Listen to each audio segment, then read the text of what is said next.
Coming up on Mav News Monthly, we've got a look into how coronavirus may affect you as Arkansas's restrictions are easing up. Several FBLA students on campus recently participated in the virtual state leadership conference. We document their hard work and progress on the road to nationals. You may have noticed several decorations in the upstairs hallway. We highlight the origin of these decorations as well as why they're important. Southside Quiz Bowl recently advanced to the 7A finals at state. We got a recap of their hard work as well as to how they're preparing for finals. Finally, we highlight the St. Patrick's Day Prize Patrol and how they've been boosting morale on campus. We'll bring you more details on all these stories right now. Hello Mavericks, welcome back to Mav News Monthly, your monthly dose of all things Maverick. I'm Emily Fincher. And I'm Jacob Weaver. We've got a great show for you this month. Even though March has had a whole lot of breaks, there's still been a whole lot happening on campus. There really has been. The state as a whole has had a busy month this March, as the governor has officially lifted the mask mandate while making the vaccination more available. With more on what to expect, here's Gabby Sullivan. As COVID restrictions in Arkansas are easing up, many are hopeful that COVID-19 will soon become a distant memory. With that said, however, there are still some who have plenty of questions. Mav Media sat and talked with 2 recovered COVID-19 patients to talk about their experiences. Senior Kate Cole recently contracted COVID-19, but although she has recovered from it, she still has some lingering symptoms. The symptoms I had were loss of taste and loss of smell. I felt sick for the entire 2 weeks and still have not regained my smell. Every day for 2 weeks, I took zinc and vitamin C. The worst of it lasted for about 5 days, and I lost my taste for about 3 weeks, and I still have not regained my smell.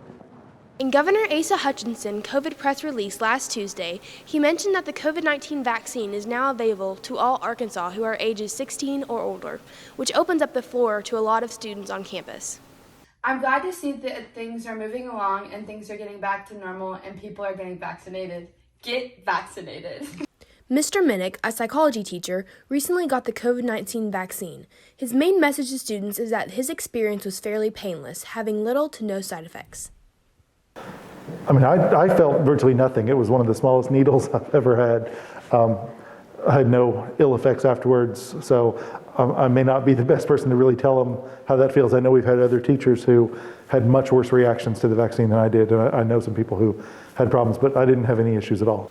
As part of the government's official release, the statewide mask mandate was lifted. Governor Hutchinson said each individual school district will be in charge of their own mask mandate policies. Oh, I 100% do not agree with it. I feel like it's a very small inconvenience to wear a mask, and it's something that we're all kind of used to at this point.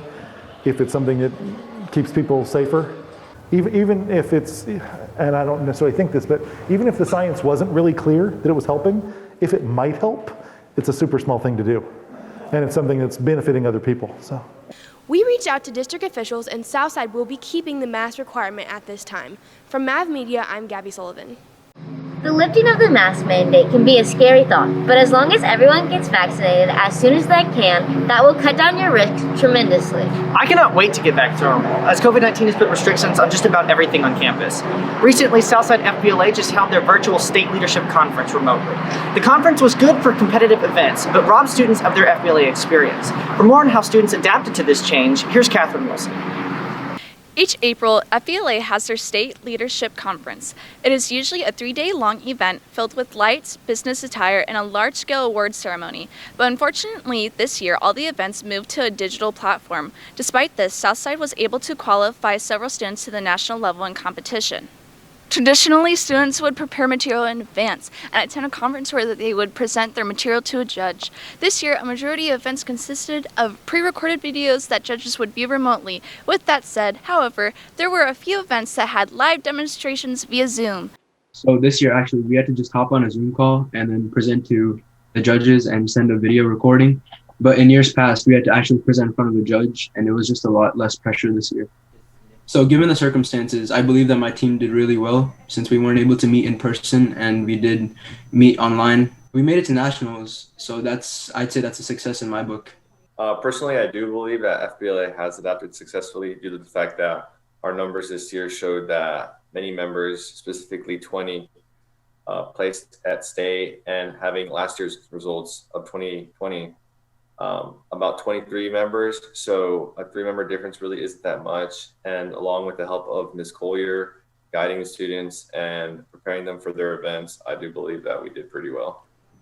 What I believe the team can do better going into nationals would probably be, we didn't have bad communication, we just didn't have enough opportunities to get together as much as we would have liked to, due to our schedules not being able to be compatible as much as we'd like. And I believe we just need to feel more confident knowing that when we go in, we can come out on top. This wasn't the first time FBLA has had a virtual conference. District Conference in January also consisted of several pre-recorded events and keynote speakers.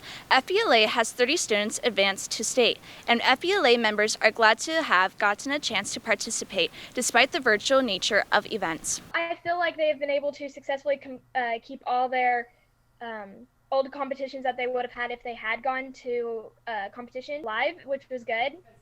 A lot of it is a lot of tests, so that helped. But the video stuff, they kept it pretty generic, kept it about the same. The only other thing was videoing. I hope starting these officer roles, I can help grow with like FBLA. I'm social media editor currently, and so I kind of want the social media aspect of FBLA to be pushed out more than it is. I want kids to be able to feel more involved, not just going to a monthly meeting or something. Like we can figure out how, or like 1 or 2 conferences, we can figure out how we can do maybe a Zoom thing and get more kids in the school involved. Even with the circumstances that we had 20 students qualify for the National Leadership Conference, which is an impressive 19% of the total members. Congratulations to the ones involved and who had qualified. For Math Media, I'm Kathryn Wilson. For those of you who may be unaware, March was Foreign Language Month, which aims to celebrate different cultures from around the world. To celebrate this, many clubs and organizations that focus on foreign culture decided to decorate the hallways. So we decorated the hallways for World Language Month, which was the month of March. März ist Weltsprache-Monat und wir haben die Flöre dekoriert. So they were doing a St. Patrick's Day downstairs, so I thought it'd be good to stay upstairs where all the language classes are. So we decorated all of the upstairs hallways like so. Wir haben unsere Studenten, Spanisch, Französisch, deutsche Studenten und auch die Mitglieder von der Asian Culture Club und National Honor Society für die spanische Sprache. National Foreign Language Month was created back in the 1950s and is still celebrated to this day. Miss Smith, who teaches foreign language, came up with the idea of decorating the halls this year. Teachers and students from many clubs on campus feel the hall decorations were important in recognizing the many cultures and diversity on campus. So we got up together during Flex, and we also stayed after school to help decorate. This actually took like 2 weeks because like everyone is busy, so we try to make it work with people's busy schedule. And then some people, these like calligraphy posters, they made it at home, and then we brought it to school and decorated. We have a student body here at Southside with a wide variety of heritages. It's important to recognize that and to just let everybody see where everyone is from. The importance of diversity on campus cannot be understated, and our foreign language classes plan on encouraging that recognition more in the future. And now, it's time for your Southside Bulletin. Starting off this week, we'll be expecting mostly cloudy weather Monday and Tuesday with a chance of scattered thunderstorms Wednesday. Today, we'll have a high of 79 and a low of 60, with the rest of the week hovering around the upper 70s with highs in the 60s and mid-50s for the lows. If you are interested in becoming a color guard for the Southside Band, auditions are open to any student in the school. No previous experience is necessary. Clinics will be held April 12th through 15th from 3:30 to 5:30, and tryouts will be held on the 16th at 3:30 in the Southside Band Room. Juniors! The ACT will take place on Tuesday, April 13th during school. Be sure and keep an eye out for important information as we get closer. And now for a few updates for seniors. Don't forget that Color Wars begins this week. If you have previously signed up, be sure and meet with your captains in the South Gym and prepare to have fun. Prom this year is officially happening on May 15th, with the theme being On the Red Carpet. For specifics, read the Fort Smith Public Schools article linked in the description below, and keep an eye out on the 2021 Schoology cohort.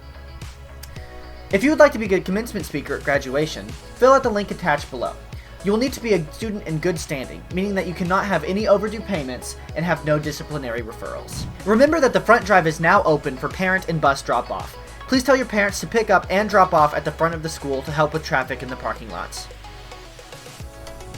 Are you a club member or advisor who would like to include updates on our broadcast, or simply have a news story that you feel merits coverage? Check out the Mad Media tip line to submit any potential stories or updates you may have. Links are available in the description, as well as on our Facebook, Instagram, and Twitter pages at Mad Media. To keep up with all things Maverick in between broadcasts, be sure to visit southworldonline.com for articles, student features, and multimedia packages by our amazing print journalism team. Despite COVID-19 restrictions, the Southside Foosball team has been having an exceptional season as they are preparing for their 7A state competition. For more on this, here's reporter Zaneeb Bashir. On March 13th, the Southside Quiz Bowl team qualified for the 7A State Quiz Bowl Finals for the first time since 2015. The team has put a lot of effort into making the season count, and they're glad to have made it this far. Coach Adams is especially proud of the way his team has performed. I'm very happy.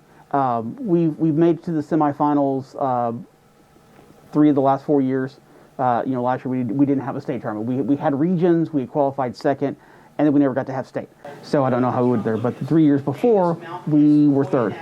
We kept making it to semifinals and losing. And so finally getting back to finals for the first time in a while, as a coach, it's very happy. I'm happy for the kids. I'm happy for, we're going to get kind of a scholarship check for the team. How big it is depends on how we do in this team. And so I'm happy for them that I can pass that on to them. Southside has also had several members make the 7A All-State team. Senior Jack Minnick, Senior Harris Rana, and Junior Vivian Apple scored an average of 10.75, 9, and 9 questions respectively. The Quiz Bowl team is glad that COVID-19 hasn't been too limiting on what they have been able to do this year. But with that said, there are going to be some changes as they prepare for the finals tournament against Bryant.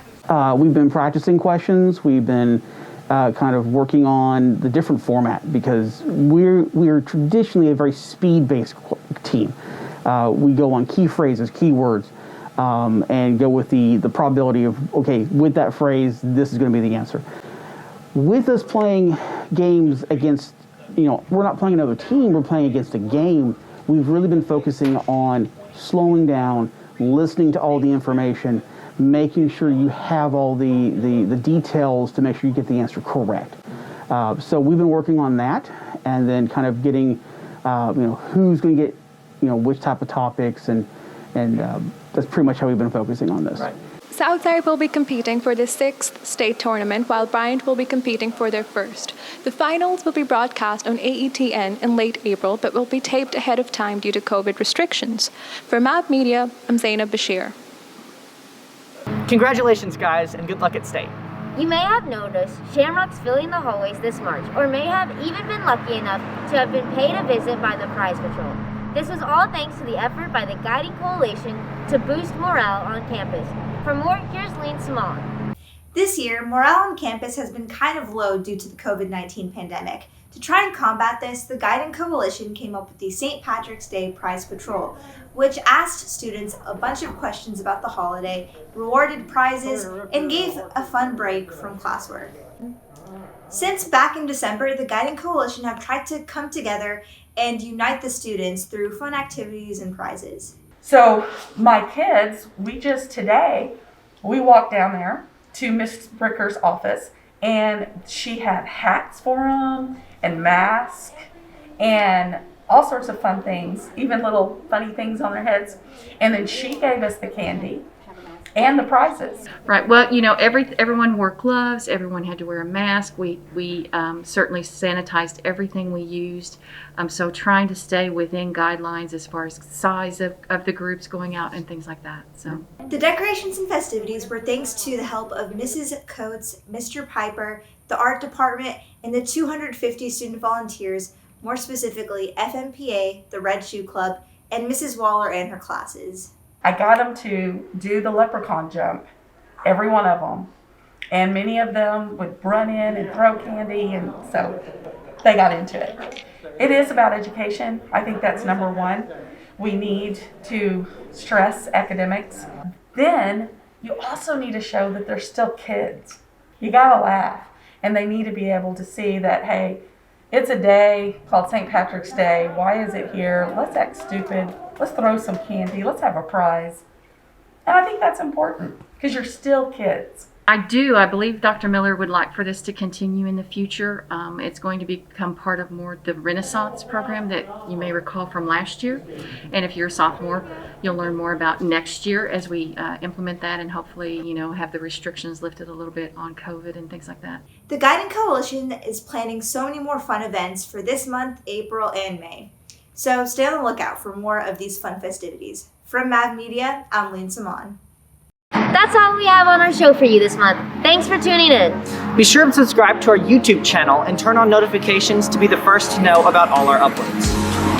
Also, make sure to subscribe to our Instagram, Facebook, and Twitter at Mav Media, or by visiting southworldonline.com. We still have a few more broadcasts to come, so be sure to stick around. Thanks for watching.